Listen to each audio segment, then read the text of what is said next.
Assalamualaikum students, welcome to the class.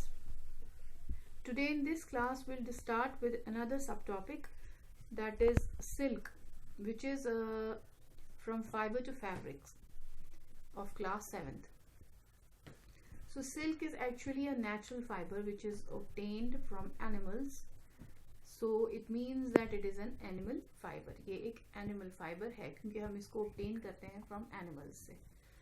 तो हमने देखा होगा बहुत सारे सिल्क के कपड़े हमने अपने घरों में जो हमारी माएँ बहनें पहनती है, उसका जो टेक्सचर होता है, उसकी जो ब्यूटी होती है, लस्टर जो शाइन होता है उसमें, जो उसको टच करने के टाइम हमें वो जो सॉफ्टनेस ऑफ फैब्रिक दिखती है, तो that grabs a lot of attention and appreciation. वो बहुत अच्छा लगता है, आंखों को लुभाता है और अट्रैक्ट भी करता है. So this is actually silk. It's nothing but a fabric which is obtained from the silk fibers which we get from animals. तो ये उसी से ये फैब्रिक बनता है silk. तो आज हम यही डिस्कस करेंगे.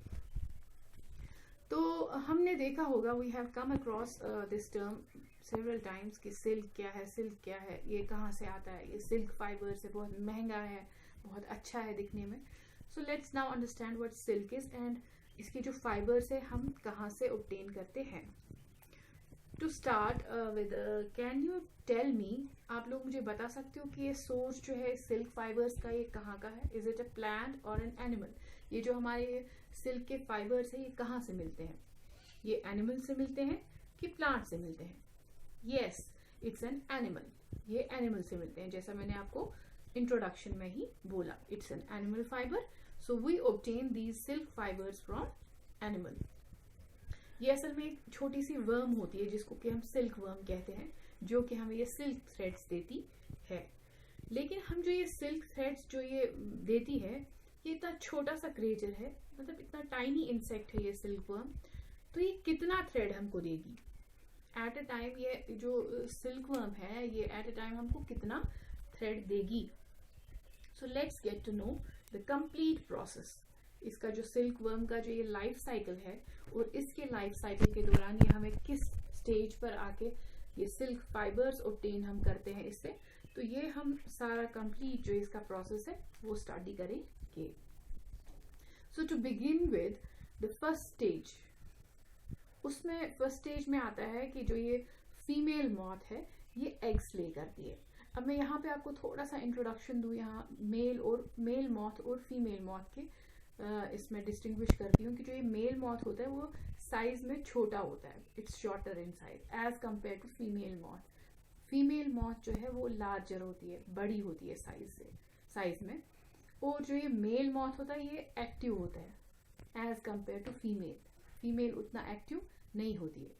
लेकिन जो ये मेल और फीमेल मॉथ का एब्डोमेन होता है, एब्डोमेन मीन्स पेट, तो फीमेल मॉथ का पेट जो है एब्डोमेन वो लार्ज होता है, बड़ा होता है as compare to male moth. तो मेल मॉथ साइज में छोटा होता है, वो एक्टिव होता है, ज्यादा एक्टिव होता है, और उसमें जो उसका जो एब्डोमेन है, पेट है, वो छोटा होता है as compare to female moth. वो साइज में बड़ी होती है, वो थोड़ा सा लेस एक्टिव होती है, और उसका जो एब्डोमेन है वो बड़ा होता है. क्यों? क्योंकि उसके एब्डोमेन में ही एग्स होते हैं, जो जिससे कि फिर वो आगे चलकर हमें उन्हीं एग्स की वजह से जो कोकून्स में चेंज होते हैं और फिर वो थ्रेड बनाते हैं, तो फाइनली हमको सिल्क फाइबर्स मिलते हैं.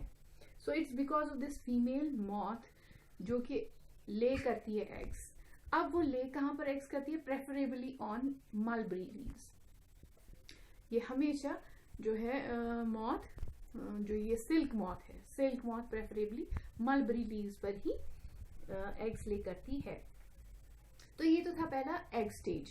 एग स्टेज में हमने देखा कि एक फीमेल मॉथ है, वो लीव्स पर एग्स ले करती है, most preferably on mulberry leaves. अब ये डिपेंड करता है कि किस टाइप का सिल्क हमें देती हैं, तो वो उसी टाइप की, जैसे फॉर एग्जांपल कोई मॉथ है वो अगर मलबरी पे एग्स ले करती है या मलबरी लीव्स फीड करती है, तो वो सिल्क भी हमें उसी टाइप का देगी जिसको कि हम मलबरी सिल्क बोलते हैं.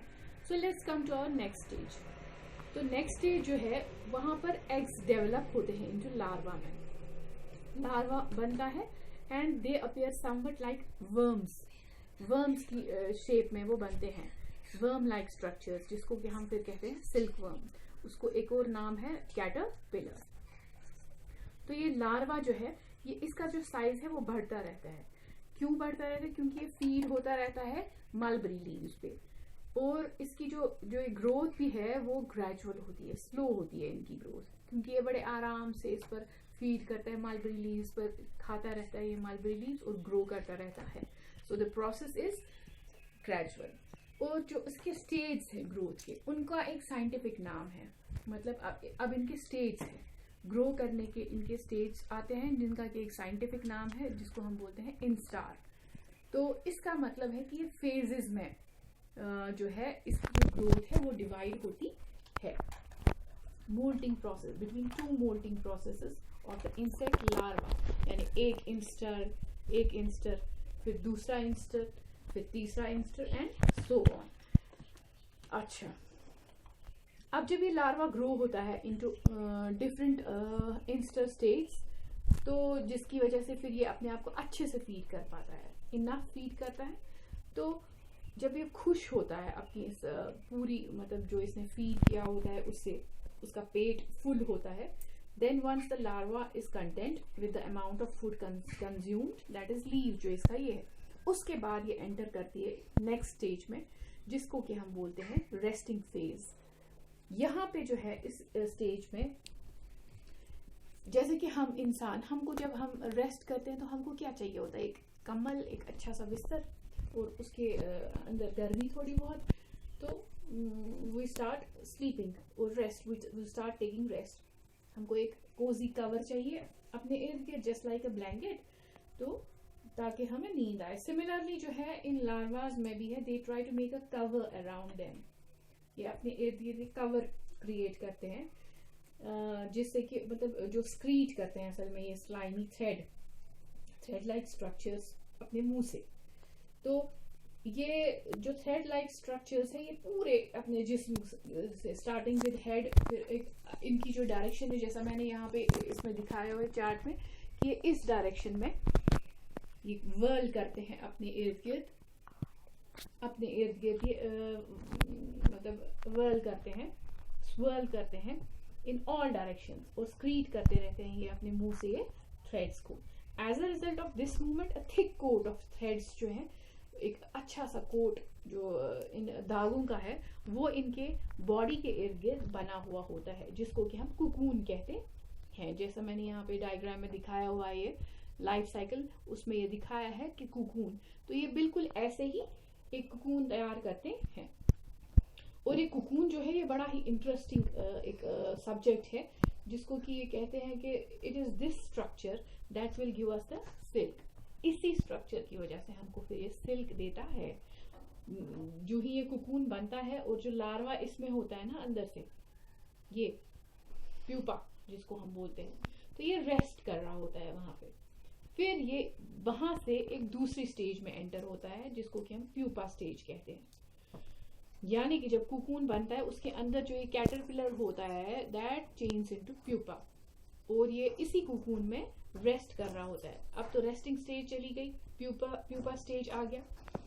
प्यूपा स्टेज में ये सिसाइल में होता है। Sessile means that it totally does not move and it starts developing organs like an adult. बिल्कुल एक अडल्ट की तरह इसमें एक तो ये मूव नहीं करता है, ये एक नेक्स्ट रेस्टिंग स्टेज में आता है, और इसके जो ऑर्गन्स हैं वो डेवलप होने लगते हैं इसी प्यूपा स्टेज में, और फिर वो चले जाते हैं। वो जब कंप्लीटली डेवलप होते हैं तो फिर आती है इनकी एक और स्टेज, जो कि हमारी लास्ट स्टेज है, that is an adult stage.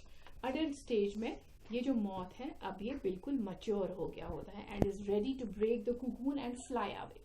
ये इस वक्त इस कुकून को ब्रेक करता है जब ये अडल्ट बन चुका होता है, इसके जो तमाम ऑर्गन्स हैं वो डेवलप हुए होते हैं, तो ये इजीली इस कुकून को ब्रेक करते हैं और उड़ के चला जाता है। So this is the complete life cycle of a silk worm.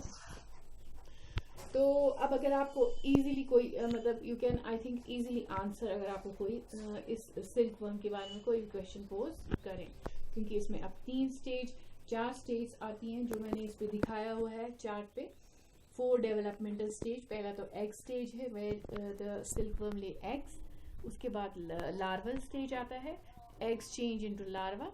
उसके बाद आता है रेस्टिंग, जो मैंने इसमें नहीं लिखा है, लेकिन रेस्ट में ये बिल्कुल ही हिलता नहीं है। फिर प्यूपा स्टेज, प्यूपा स्टेज में फिर ये इसमें सिसाइल आ जाता है, मूव नहीं करता है, और ऑर्गन्स डेवलप होते हैं, adult organs. And then finally adult stage आती है, वेयर जो ये रेडी होता है कुकून को ब्रेक करने में और उड़ने में। तो ये पूरा जो है ये लाइफ साइकिल ऑफ सिल्कवर्म है। एंड आई होप कि आप सबको ये क्लियर हो चुका होगा। अब हम नेक्स्ट जो अपनी क्लास है उसमें फर्दर देखते हैं कि हाउ वी कैन चेंज या how we can obtain silk fibers from these cocoons. So till then, thank you.